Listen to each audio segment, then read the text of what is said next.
घर में बहू के आने के बाद कैसे पूरे परिवार को रहना चाहिए, इसके लिए एक व्यक्ति ने अपनी पत्नी और बेटे को बड़ी सरलता से समझाया।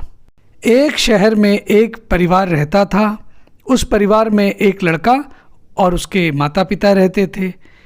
पिता एक व्यापारी था जिसका नाम रामकिशन था। वह अपने बेटे को भी व्यापार के बारे में गुण सिखा रहा था। जीवन बहुत अच्छे से चल रहा था। सभी लोग लगभग घर में बहुत खुश थे। एक दिन लड़के के लिए एक शादी का रिश्ता आया और रामकिशन ने सोचा कि अब अपने लड़के का उसे विवाह कर देना चाहिए, क्योंकि अब लड़का व्यापार के गुण सीख चुका है, व्यापार और धंधा पानी चलाने के कामकाज में निपुण हो चुका है और अब उसे अपने काम करने में भी कोई परेशानी नहीं होगी। रामकिशन बहुत ही सरल स्वभाव का व्यक्ति था और उसकी पत्नी थोड़े पुराने विचारों वाली, रूढ़िवादी विचारों वाली और चिड़चिड़े स्वभाव की महिला थी। रामकिशन की पत्नी ने कहा कि हमें सोच समझकर ही रिश्ता करना चाहिए, हमें पहले देख लेना चाहिए तभी आगे बढ़ना चाहिए। रामकिशन ने अपनी पत्नी से कहा कि अब तुम्हें अपना व्यवहार में बदलाव लाना होगा। अब लड़के का विवाह हो रहा है, इसलिए हमें भी उनके अनुसार ही रहना होगा। पत्नी ने कहा कि मैं क्यों अपना व्यवहार बदलूं, मैं तो बहुत सही हूँ। रामकिशन बहुत ही समझदार था। उसने अपनी पत्नी से कहा, भाग्यवान, मेरी बात ध्यान से सुनो। अब तक हमारा बेटा हमारी हर बात मानता था, लेकिन जब लड़के की शादी होगी तो कुछ बातों में बदलाव आएगा, जीवन में कुछ परिवर्तन आएगा। जब हमारे लड़के की शादी होगी तो वह इस दुविधा में फंस सकता था कि हमारी बात माने या अपनी पत्नी की बात माने।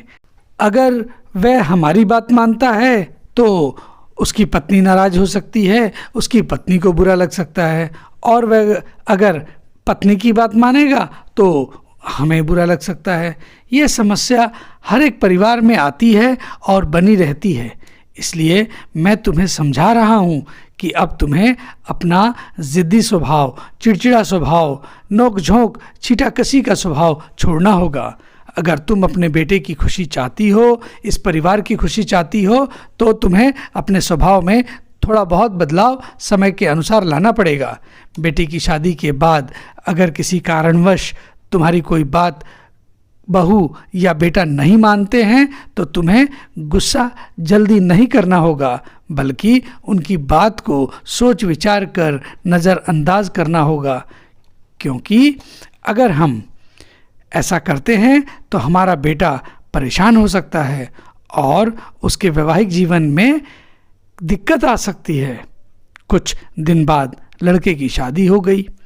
अगली सुबह जब बहू उठी तो रामकिशन ने अपनी बहू से कहा कि अब से ये घर तुम्हें ही चलाना है बहू, अब ये घर तुम्हारा ही है, सब कुछ तुम्हें ही करना होगा, यह जिम्मेदारी आज से हम तुम्हें सौंपते हैं।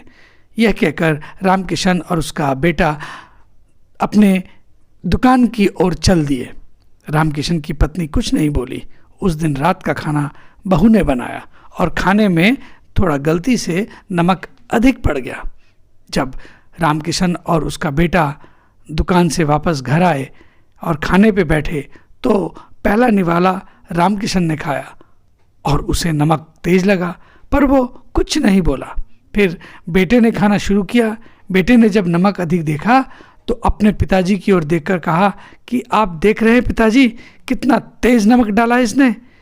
बेटा जैसे ही अपनी पत्नी से कुछ कहने को हुआ तो रामकिशन ने बेटे से चुप रहने को कहा और बोला कि कुछ भी कहने की ज़रूरत नहीं है, चुपचाप खाना खाओ।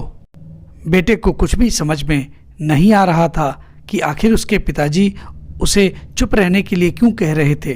तभी पत्नी ने जब खाना खाया तो वह भी कुछ बोलने ही वाली थी, तो रामकिशन ने उसे भी कुछ बोलने से मना कर दिया। जब खाना समाप्त हो गया, सभी लोग खाना खाकर उठ खड़े हुए और तभी रामकिशन टहलने के लिए बाहर चले गए। पिताजी के पीछे पीछे उनका लड़का भी आ गया और अपने पिताजी से पूछ बैठा कि पिताजी, आपने आज इतना अधिक नमक का खाना क्यों खाया।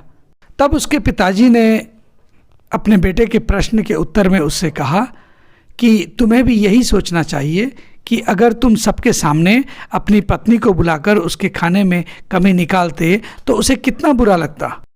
हो सकता है कि जल्दबाजी में ऐसा हो गया हो, या चूंकि वो इस घर में नई है उसका अंदाज़ा गड़बड़ा गया हो।